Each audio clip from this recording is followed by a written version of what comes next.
এই ওই যে রাকিবের বোন যায় দেখছো মালহান কি সুন্দর, ওই রুম খান মালিক তো আমার লাগে। অসভ্য ছেলে, বেয়াদব ছেলে। দাঁড়ান, ভাইয়ের কাছে বলতেছি, দাঁড়াও। ভাইয়া ভাইয়া, ওইখানে কিছু বকাটে ছেলে আমাকে ডিস্টার্ব করে। তারা ডিস্টার্ব করে? চিনি না ভাইয়া। আচ্ছা তুমি বাসায় যাও, আমি দেখতেছি। ওকে ভাইয়া।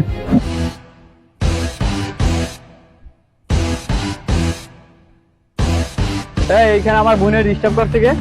এই তোর বোন রে আমি সারা ডিস্টার্ব করবে, জায়গা আর কেউ আছে? তোর কি মনে হয়? কেন ডিস্টার্ব করে আমার বোন রে? হ্যাঁ,